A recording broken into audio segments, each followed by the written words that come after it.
성경의 중심인 이스라엘 수도가 텔아비브입니다.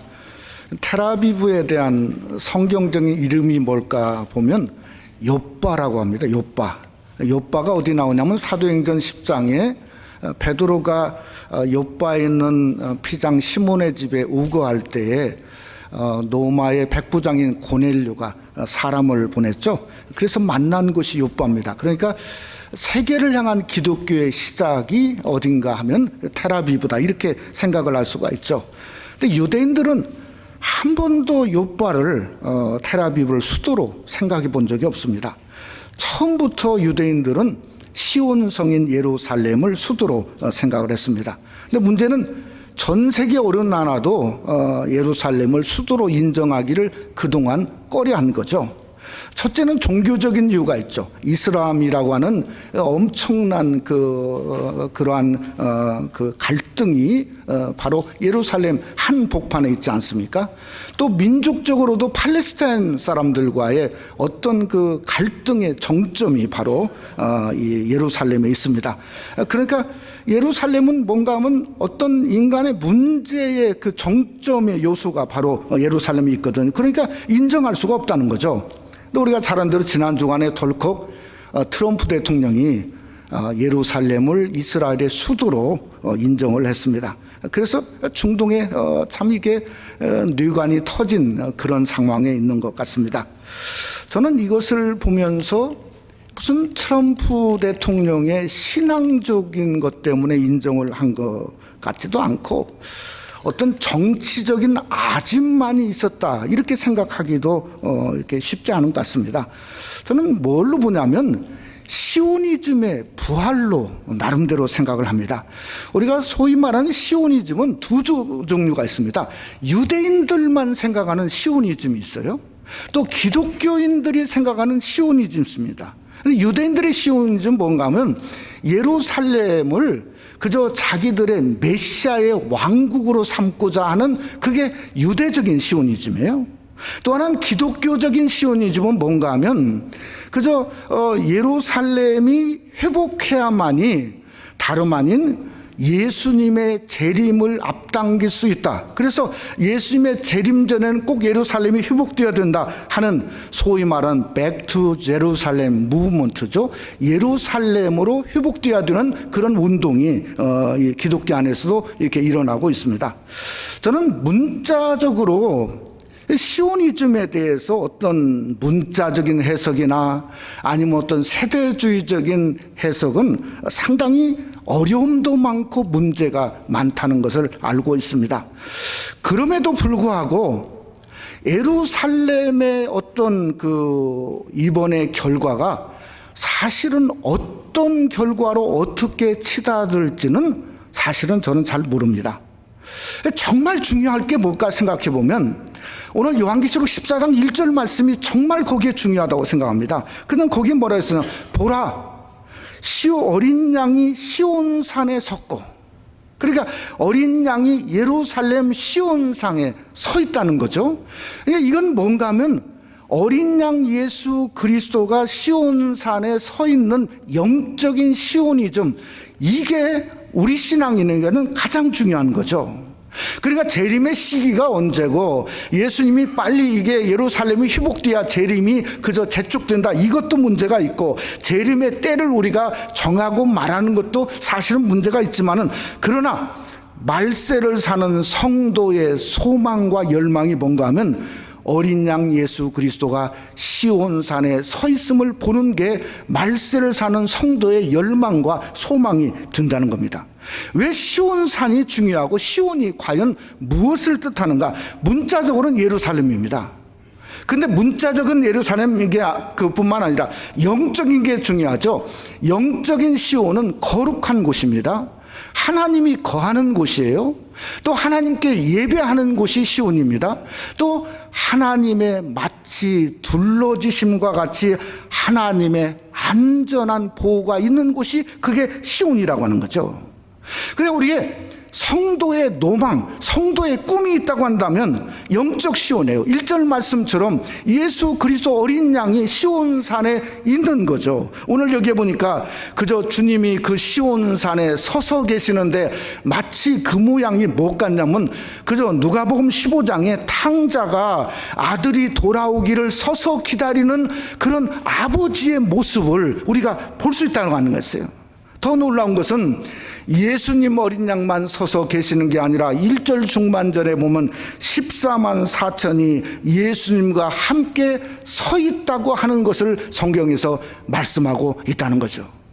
그러니까 우리의 성도의 진정한 열망, 노망이 바로 여기에서 이루어지고 있는 것을 우리에게 성경은 말씀하고 있습니다. 우리가 오늘 그저 찬송가 한 것처럼 249장 찬송가 가사의 끝에 뭐라 해서 저 맑고도 묘한 시온성 향하여 가세 내 주의 찬란한 성에 찬송하며 올라가세. 성도의 저 밝고도 묘한 시온성을 향하여 올라가는 그 성도의 진정한 꿈이 이루어진 게 바로 요한계시록 14장에 있다는 겁니다. 그래서 오늘은 지난 시간에 보았던 요한계시록 13장에 짐승이 판을 치고 666이 난무하는 세상과는 너무 다르죠. 짐승에게 경배하지 않으면 몇이든지 죽이게 만들고 심지어 짐승의 표를 받지 않으면 굶어 죽을 수밖에 없는 죄악이 관영한 세대 속에 살고 있는 성도들을 향해서 하는 이야기입니다. 뭔가 시온산을 향하여 가자는 거죠. 시온산에 서신 주님을 바라보면서 인생의 길을 살아가는 거죠. 그래서 오늘 14장을 통해서 저와 여러분이 말씀을 상고하면서 우리가 걸어야 될 곳, 가야 할 곳은 저 시온산임을 믿으시는 그런 축복이 여러분에게 함께 하시기를 주님의 이름으로 축원합니다. 시온산에 예수님과 함께 서서 주님 한 분만을 송축하는 아름다운 역사가 오늘 또 말씀을 상고하는 저와 여러분에게 함께 하시기를 주님의 이름으로 부탁을 드립니다. 첫째로 시온산에 있는 성도들은 새 노래를 불렀다고 말씀하고 있습니다. 우리 지난 주간에 참 남가주에 그저 강풍이 불면서 불이 있어 일주일 동안 정말 불과의 한판 전쟁을 벌인 것 같은 생각을 합니다. 지난 수요일 아침에 새벽기도 마치고 이렇게 가서 뉴스를 봤더니 이 웨스트우드 지역에 여러분 잘 알죠? 이 헐리우드 옆에 있는 405 프리웨이 아마 서쪽 같아요. 소위 벨에어라고 하는 그러한 정말 수백만 달러 집들이 있는 그 산동대에 불이 났는데 새벽에서 그런지 마치 불바다가 저렇구나, 성경이 말하는 불바다의 모습을 보는 것 같더라고요.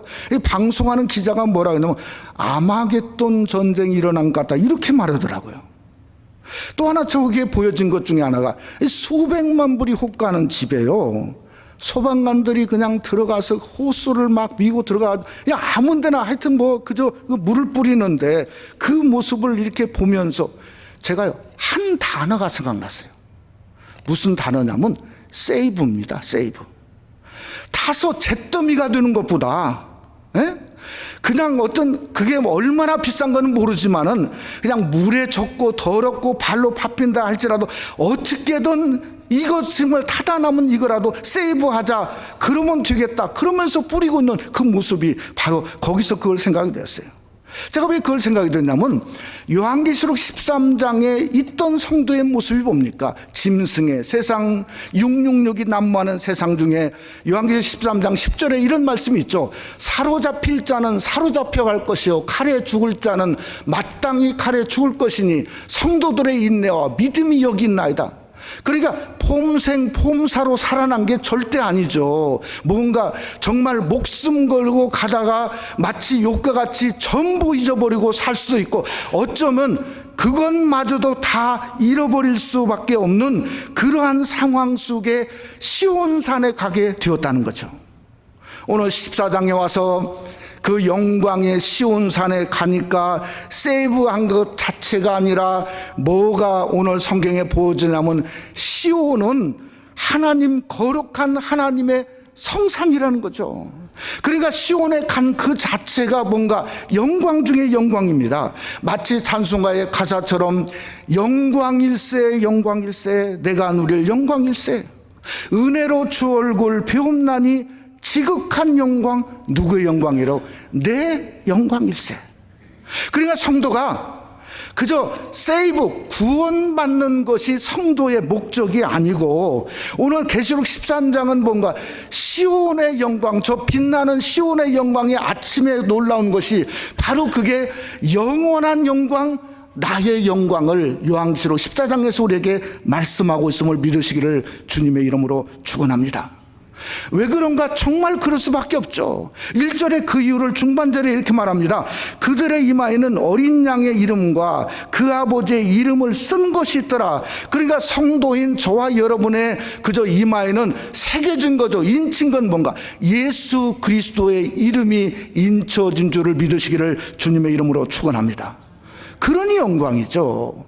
또 하나는 뭔가 출애굽기 3장에 하나님이 자기 이름을 말했어요. I am that I am. 나는 스스로 있는 자라 하신 그 하나님께서 여호와의 이름도 똑같이 새겨져 있다는 거죠.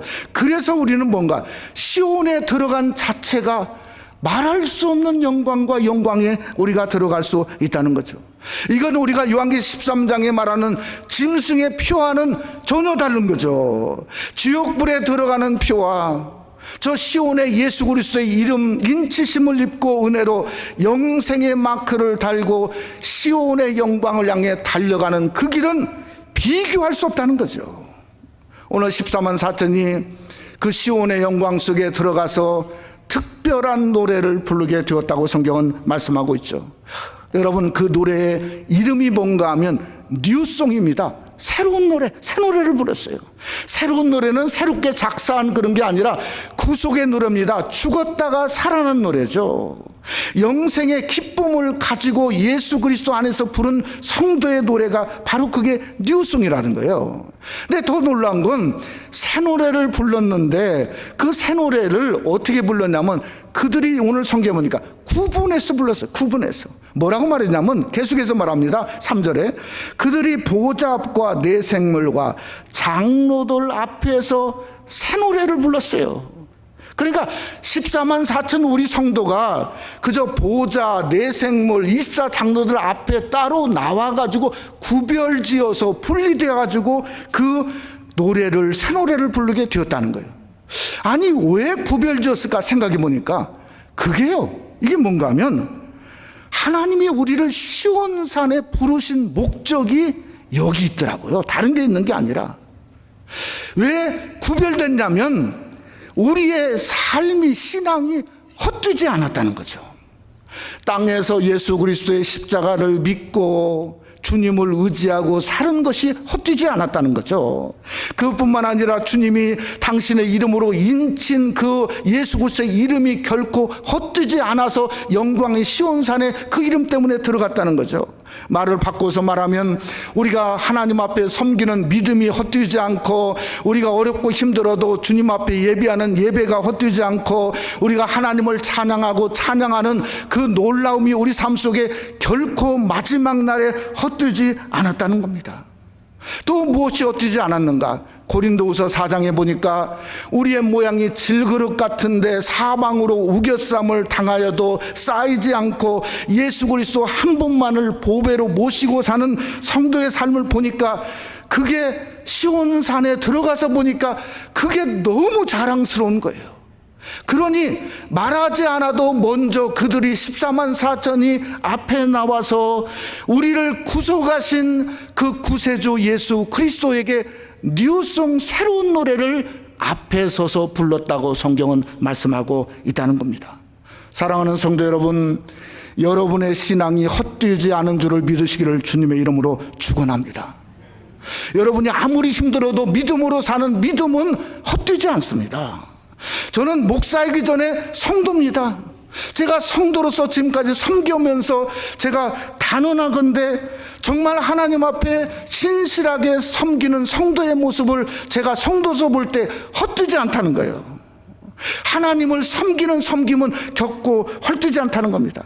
그래서 저도 시온산에 들어갈 때에 누구보다도 먼저 따로 그들 앞에 서서 노래를 부르건 잘 부르건 상관없이 하나님 한 분 새 노래로 하나님을 찬송하고 싶다는 게 저의 고백이 되어집니다.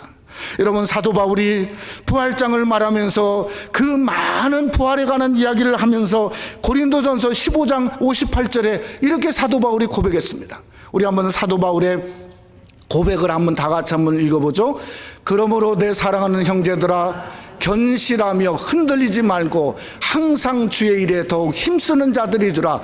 이는 너의 수고가 주 안에서 헛되지 않은 줄 알미라. 뭐라고요? 헛되지 않다는 겁니다. 예배가 헛되지 않고 찬송이 헛되지 않고 2017년도에 열심히 여러분이 섬긴 거 헛되지 않습니다. 18년도에 어떤 섬김을 준다 할지라도 그 섬김 자체가 결코 헛되지 않은 줄 알으시는 여러분이 되시기를 주님의 이름으로 축원합니다. 그러니 우리는 완주해야 돼요. 완주해야 돼요. 시온산에 설 때까지 달려가야 됩니다. 완주해야 돼요. 새 노래를 앞에 서서 부를 때까지 힘차게 전진하는 여러분이 되시기를 주님의 이름으로 축원합니다. 시온산의 두 번째로 성도들은 예수님을 따라갔다고 성경은 말씀하고 있습니다.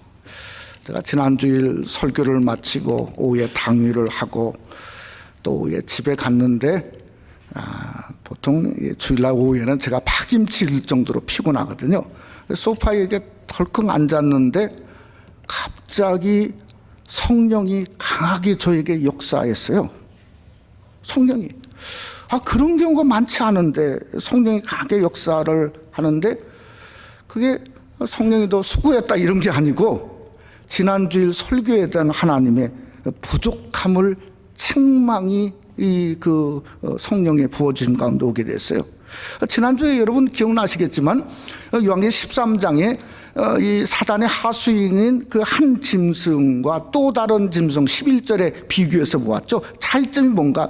처음에 한 짐승은 뿔이 10개고 왕관이 10개였죠.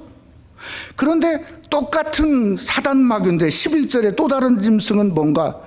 뿔 8개를 다 잘라버렸어요. 그래서 한국 사람들이 녹용으로 먹겠다 이렇게까지 얘기했잖아요. 그리고 나서 2개만 남겨놓고 아니 왕관 10개가 전부 사라져버렸어요. 그것이 저에게 책망으로 다가왔어요. 어떻게 다가오냐면 야, 너 같으면 사단처럼 그렇게 네 뿔을 8개나 자를 수 있겠는가? 머리카락 8개만 뽑아보세요. 소리 질 겁니다. 그런데 뿔을 잘랐어요. 사단은 뿔을 잘랐어요. 왜 잘랐다고 그랬죠? 자른 이유가 우리 성도를 삼키려고. 사단이 너를 삼키고 네 가정을 삼키고 네 교회를 삼키려고 하는 스스로 뿔을 8개나 자르고 왕관마저 버리면서 삼키려고 나타나는데 너는 왜 괜찮다고만 하냐 이거예요. 저한테. 너는 왜 이 정도만 됐다고 생각을 하고 있냐? 성도들에게 이때가 어느 때인가를 분명히 얘기하고 사단이 죽을 각오를 하고 뿔을 8개나 자르면서 달려드는 때에 성도들이 깨어 있어야 될 때를 왜 제대로 알리지 못했느냐 하는 성령의 책망이 저에게 왔습니다. 제가 일주일 후에 여러분과 저에게 다시 한번 말씀드립니다. 잠자면 안 됩니다. 잠자면 안 돼요. 깨어 있어야 됩니다. 이 정도 됐다 잠하는 저를 포함해서 여러분에게도 금물입니다. 금물.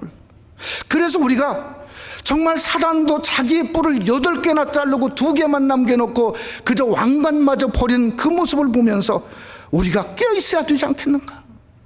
여러분, 그것만이 아니라 요한계시록 14장에 오니까 사단만이 그런 게 아니라 하나님도 마찬가지네요. 왜 하나님도 마찬가지냐면 요한계시록 13장에 보면 하나님도 똑같이 사단처럼 급하셨습니다. 어떻게 급하셨는가? 요한계시록 14장 15절 말씀 한번 보면 또 다른 전사가 성전으로부터 나와 구름 위에 앉은 이를 향하여 큰 음성으로 외쳐 이르되 당신의 낫을 휘둘러 거두소서 땅의 곡식이 다 익어 거둘 때가 이르렀음이다 하니. 여러분, 무슨 말이에요? 우리 하나님도 말세가 되니까 추수하기에 급급하신 거예요. 그래서 이 한검을 가지고 어떻게든지 그저 곡식을 거두려고 그러는데 어떤 곡식만 거둔다고요? 알곡만 거두는 거죠. 알곡성도. 말을 바꾸면 쭉정이는 사단 마귀가 들러붙어 가지고 지옥불에 가져가려고 쭉정이는 목숨 걸고 달려들고, 알곡성도는 하나님의 거룩한 이한낫을 그고 천국 곳간에 쌓아놓으려고 하나님도 급하신 줄 믿으시기를 원합니다. 그러니 여러분, 우리의 겉신앙은 벗어버려야 돼요. 지금이라도 늦지 않았습니다. 신앙은 확실한 거예요.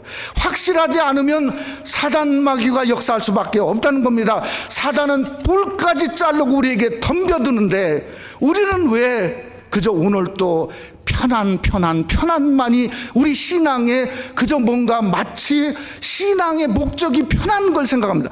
편안이 아니고 신앙은 평안이죠.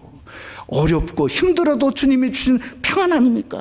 주님 안에서 저와 여러분이 다시 십자가 앞에 서서 하나님 앞에 회개하고 말씀으로 채우고, 그래서 어찌하든지 쭉정이가 아니라 우리 속이 말씀으로 채워지고 하나님으로 채워지는 알곡성도가 되시기를 주님의 이름으로 축원합니다. 저는 오늘 본문을 보면서 이 시온산에는 14만 4천을 영적인 공간으로 한번 보기를 원했습니다. 왜 그런가? 우리가 그 이유가 요한계시록 6장과 7장에 보면은 그저 하나님의 재앙이 나오고, 7장에서는 14만 4천에게 하나님의 하늘에 장막을 베푸셨거든요. 그러니까 제가 그때 그런 말을 했어요. 레이 올든버기가 말하는 마치 제3의 공간을 그저 하나님이 활짝 하늘에 펴신 거죠. 그리고 나서 8장이 뭐냐면 14만 4천이 그 공간 속에서 뭘 하고 있냐면 기도를 하고 있는 거예요. 그래서 땅에서부터 기도가 하늘나라에 올라가니까 천사들이 재앙을 하려다가 손을 멈추고 어떤 일이 일어났죠? 어떤 일이 일어났죠? 성도의 기도가 너무 귀하니까 그 기도를 금양로에 담는 내용이 바로 요한계시록 8장에 나오고 있음을 우리가 알고 있습니다. 여러분, 요한계시록 14장도 똑같습니다. 14만 4천이죠. 6절 이하에 보면 하나님의 재앙이 쏟아부어지는데, 이게 뭔가 제3의 공간 시온성 공동체가 뭔 일을 하냐면 그 공간 안에서 노래를 배워요. 새 노래. 그러니까 구속함을 받은 자들 위에는 그 노래를 배울 자가 없는 게 또 연습하고 또 연습하고, 정말 뭔가 이제 뭐 칸타타나 이거 한 것처럼 연습해가지고 그걸 준비하는 그러한 찬양의 공간 공동체, 제3의 영적인 공동체가 거기에 있게 되었다는 거죠. 그것뿐만 아니라 오늘 여기 보니까 4절에 어린 양이 어디로 가든지 따라가는 자며 사람 가운데 속량함을 받아 처음 익은 열매로 하나님과 어린 양에 속한 자니. 그러니까 시온성의 공동체는 뭔가 예수 그리스도 한 분만을 따라가는 공동체입니다. 왜 이걸 보여주는가? 이게 중요하죠. 실체니까 그래요. 말세를 사는 성도가 그냥 형식적으로 하는 기도가 아니라는 거죠. 그 기도가 하나님의 눈에, 천사의 눈에 살아서 하늘나라 가니까 재앙이 쏟아부어 질러가도, 가정에 재앙, 무슨 나라의 재앙 쏟아부을 성도의 기도가 올라가니까 재앙을 쏟아부을 수가 없는 거예요. 기도가 재앙보다 훨씬 더 중요하거든요. 그러니까 뭔가 성도가 말세를 당하면 당할수록 기도하자는 겁니다. 저 이북 땅이 기도하는 사람을 60년 70년 동안 잡아서 그저 죽이니 뭔가 기도하는 자가 없으니까 쏟아질 건 재앙밖에 없잖아요. 우리가 연말에 그저 이곳저곳 돌아다녀봤자 특별히 얻는 게 없지 않습니까? 중요한 건 뭔가 더 하나님 앞에 서서 기도하고 부르짖고 기도하는 진정한 하늘의 문을 여는 기도가 여러분 속에 함께 하시기를 주님의 이름으로 축원합니다. 요한계시록 14장의 실체는 뭔가 예수님 따라가는 겁니다. 예수님 따라가지 않고 돈 따라가고 세상 따라가면 그건 지옥길에 불과한 거죠. 지옥 가는 거예요. 따라가야 뭔가 그것이 시온성 가는 길입니다. 그래서 천국 장막에 거할 때까지 우리는 예수 그리스도 한 분만을 따라가는 은혜와 축복이 여러분 속에 함께 하시기를 주님의 이름으로 축원합니다. 여기에 보니까 그 놀라움은 뭔가 처음 익은 열매, 그러니까 하나님께 바쳐진 헌신된, 우리는 매일매일 처음 익은 헌신된 열매로 예수 한 분만을 따라갈 수 있어야 된다는 걸 우리에게 말씀하고 있습니다. 여러분, 올해 우리 새생명 안인교회 표가 뭐죠? 다시 십자가 앞에. 여러분, 죽으신 십자가의 죽음 앞에 정과 욕심을 한번 죽어보기를 원했어요. 실패했지만 이게 참 놀라운 표입니다. 다시 십자가 앞에 그저 볼 때마다 내가 또 죽어져야 되는데 내가 한 주 이렇게 살았구나. 그 자체가 은혜죠. 저는 신년도에는 십자가의 주님이 아니라 이제는 부활의 주님을 생각하게 되었습니다. 부활의 주님을 따르고자 하는 거죠. 어떻게 헌신된 열매로 이제 부활의 주님을 따라야 되는데, 요한계시록 21장에 보니까 베드로가 주님을 3번이나 부인하다가 기적 같은 은혜로 부활의 주님 앞에 서게 되었죠. 그랬더니 주님이 베드로에게 물어봤습니다. 잘하는 얘기죠. 베드로야, 네가 이 사람들보다 나를 더 사랑하느냐 물으셨죠. 그랬더니 대답이 예 주님, 내가 주님만 사랑합니다. 또 물으셨어요. 그러니까 그 주님이 그때 뭐라고 말씀했냐면 내 양을 치라, 내 어린 양을 치라고 그랬죠. 그러니까 쉽게 말하면 처음 익은 열매, 헌신의 길이 열리게 된 겁니다. 그게 내 어린 양을 먹이라요. 여러분, 3번이나 세 번째 말하기를 요한복음 21장 17절 말씀에 보면 3번째 이르시되 요한의 아들 시몬아 내가 나를 사랑하느냐 하시니 베드로가 근심했죠. 3번이나 물으니까 내가 주님을 사랑하는 줄을 주님께서 아시나이다. 예수께서 이르시되 내 양을 먹이라. 저는 신년도에 부활의 주님을 사랑하고 부활의 주님을 따라가는 길을 우리 새생명 간입교회에 여셨는데 뭔가 내 양을 먹이란 줄 믿습니다. 그래서 헌신된 모양 가지고 말씀의 꼴을 먹고 말씀의 꼴을 먹이고자 하는 우리 교회를 통해서 주님을 사랑하는 성도가 따라가서 시온성 갈 때까지 그저 주님 안에서 내 양을 먹이는 비전과 꿈이 우리 새생명 한인교회와 저와 여러분에게 함께 하시기를 주님의 이름으로 축원합니다. 말씀을 마치고자 합니다. 벌써 한 달이 되었는데 한 달 전에 주일날 일어났죠. 텍사스의 어느 한 교회에서 총을 어느 사람이 난사해 가지고 예배 중에 있는 26명이 그 자리에서 죽고 또 많은 사람들이 다쳐서 참 엄청난 미국의 예배 중에 일어난 참사로 가장 최악의 참사였다고 그러지 않습니까? 근데 마침 그 교회 담임 목사님은 그 현장에 없었습니다. 어느 다른 교회 집회 가는 바람에 살아났습니다. 근데 여러분, 산 게 아닌 것이 아니지 않습니까? 한 달 동안 12번의 장례식을 했어요. 왜냐하면 가족들이 이렇게 죽었으니까 12번의 장례식을 했어요. 수없이 병원을 다녔다고 그렇게 기자에게 인터뷰에 말했습니다. 근데 이 목사님에게도 자기도 위로가 필요했어요. 왜 그런가 하면요, 14살 된 딸이 그 현장에서 죽었거든요. 근데 그 14살 된 딸이 어떤 딸이냐면 2살 때 입양했어요. 12년을 자기가 데려다 키웠단 말이에요. 그런데 목사는 위로받을 곳이 없는 거예요. 위로받을 곳이 없는 거예요. 그래서 인터뷰에서 이렇게 기자가 한 인터뷰는 이렇게 말했어요. 여기 보니까 현재의 삶은 마치 가시 박힌 훌라후프를 돌리는 것 같다. 그러니까 훌라후프 돌리는데 가시 박힌 훌라후프를 돌리는 사람 있어요? 예? 그걸 돌리는 것 같다. 그러면서 하는 말이 내 몸과 마음 전체가 완전 성한 데가 하나도 없다. 그 다음에 말이 참 놀랍습니다. 그러나 그 가시는 내 믿음과 소망을 꺾을 수가 없다. 아프면 아플수록 내 믿음과 소망은 더욱더 커져가고 있다. 이렇게 그가 기자에게 고백을 한 것을 지난 주간에 읽어보았습니다. 여러분, 그래서 시온산을 향하여 가는 것은 옵션이 아닙니다. 우리 성도가 걸어가야 될 시온산 옵션이 아니라 본향이죠, 본향. 저와 여러분이 오늘 또 일어서서 시온산을 향해서 걸어가시기를 주님의 이름으로 축원합니다. 본향 가는 거죠. 어떻게 가야 되나? 성경은 말했습니다. 주님 따라가는 자며 예수님 따라가는 자죠. 왜 예수님 따라가는 자냐? 요한복음 14장 6절에 말하기를 예수께서 이르시되 내가 곧 길이요 진리요 생명이니 나로 말미암지 않고는 아버지께로 올 자가 없느니라. 그러니까 길이신 주님, 그분을 따라가는 거죠. 그런데 따라가다 보니까 생명이 주어지고 생명이 주어질 뿐만 아니라 진리의 말씀도 함께 따라가는 놀라운 역사가 일어나게 되었다는 거죠.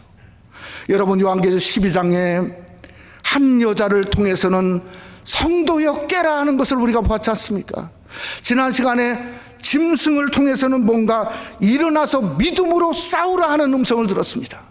오늘 14장에 와서 14만 성도가 저 시온산을 향해서 거는 것을 향해서는 뭔가 우리가 주님만이 그저 길이고 진리고 생명이니 뭔가 예수님 한 분만을 바라보면서 일어나서 따라가라고 성경은 우리에게 말씀하고 있다는 겁니다. 이것이 대강절 둘째 주일 주님 오심을 사모하는 성도의 모습이라고 생각합니다. 왜 그런가? 동방박사들이 뭘 따라갔죠? 성탄, 주님의 성탄의 별을 따라가서 결국은 그 별이 멈춘 곳에 가서 예수님께 경배한 대강절 두 번째 주일이 바로 이런 모습이 아닐까 생각합니다. 저와 여러분이 힘들고 어려워도 성탄에 그저 동방박사들이 별을 따라간 것처럼 우리도 주님 따라가고 의지하고 주님 앞에 설 때까지, 시온산에 설 때까지 가는 귀한 축복이 함께 하시기를 주님의 이름으로 축원합니다.